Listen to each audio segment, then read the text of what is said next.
नमस्कार, मैं Om Prakash Dhanuka, CMD Riga sugar. 1969 से मैं रीगा शुगर का काम देख रहा हूँ।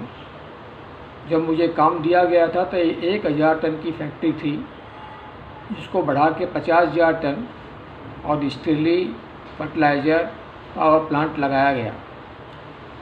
फैक्ट्री बिहार में अव्वल दर्जों में ही आती थी, लेकिन विगत 5-6 सालों से जब गन्ने और चीनी के दाम में विषमता हुई और सभी शुगर इंडस्ट्री ट्रबल में आए, तो हम लोगों ने किसानों के साथ मिलकर आंदोलन किया दिल्ली में।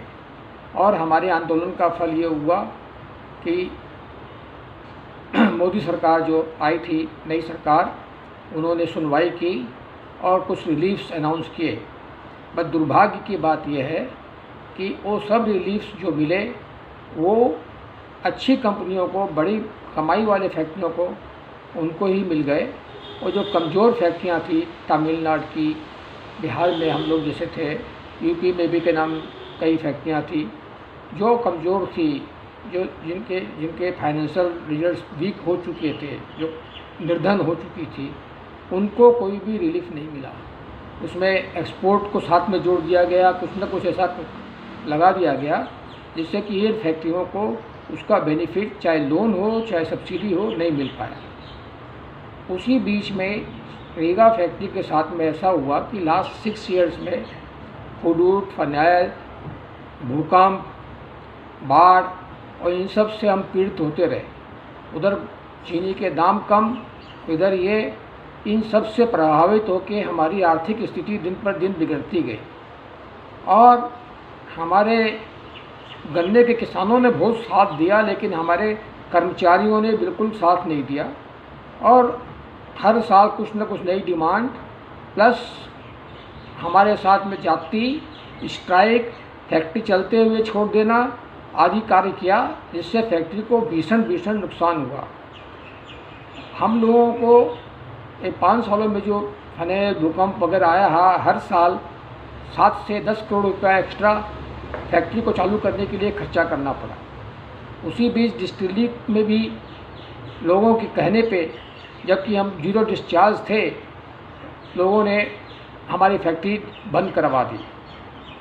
और पॉलिटिकली पता नहीं क्या अनाउंस थी हमारी सरकार की, जो रीगा फैक्ट्री को ख़त्म करने में ही लगे थे, कोई सहायता करने की बात नहीं करता था। हमारी फैक्ट्री की एग्जामिनेशन कई बार हुआ, देखा गया कि क्या नाम, ये कितना नुकसान हुआ है, क्या हुआ है, फाइलें भी तैयार है, लेकिन एक पैसा भी हम लोग को नहीं मिला। बल्कि हमारा जो सब्सिडी का पैसा 8 करोड़ 1 और 7 करोड़ 1 रुपया, 8 करोड़ तो कई सालों से पेंडिंग है और 7 करोड़ अभी लास्ट ईयर से पेंडिंग है।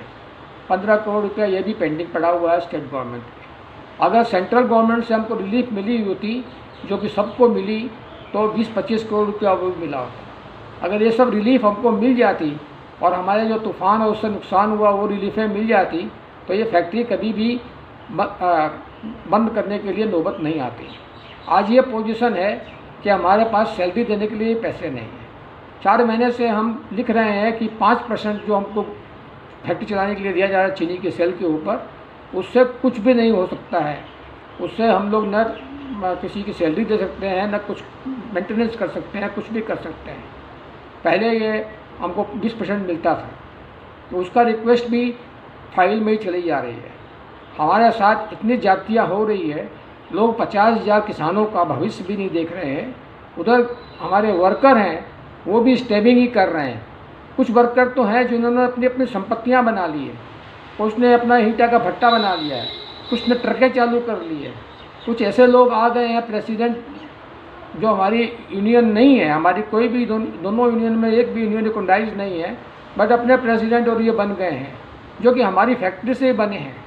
ऐसे ऐसे लोग हैं जिनके लड़कों को हमने पढ़ाया है, उसके पूरा प्रूफ भी हम दे सकते हैं।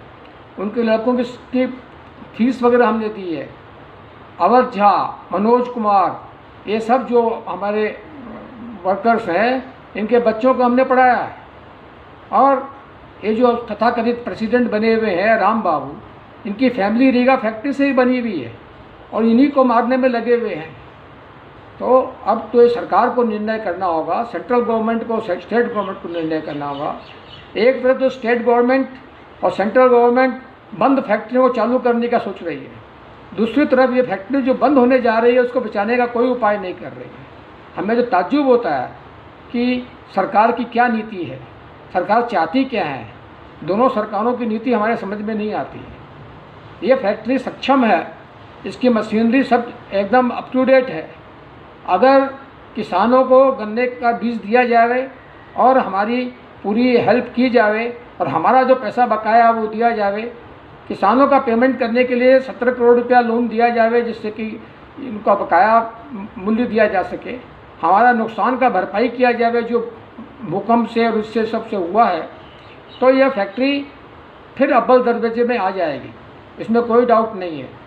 हम लोग डिस्टिलरी का एक्सपेंशन करने की भी सोच रहे हैं, वो भी नहीं कर पाए क्योंकि उसमें भी शर्त लगा दी गई कि आप ये करेंगे वो करेंगे, आपकी फाइनेंशियल स्थिति ठीक होगी तब आप कर सकते हैं। तो डिस्टिलरी को भी बढ़ा नहीं सके। आज एथेनॉल कितनी डिमांड है, अगर एथेनॉल पर काम किया जाता तो ये डबल प्रोडक्शन कर सकती है। इसी के साथ साथ 50,000 ग्रोवर और हमारे पूरे इलाके 3 डिस्ट्रिक्ट की एकमात्र फैक्ट्री है। इसको बचाने के लिए सरकार को ज़रूर का नाम अपना खाते खजाने खोलने चाहिए और इसको बचाना चाहिए। जैसे चाहे बचाए, हमें दें या न दें उसकी कोई मतलब नहीं है, लेकिन जो हमारा ये 53 साल से हमने इसको जो पाला पोसा और बड़ा किया इस फैक्ट्री को और मॉडर्न किया है, उसको बचा लें, यही मेरी कामना है। और हम लोगों ने बरबस होकर ये क्लोज़र का नोटिस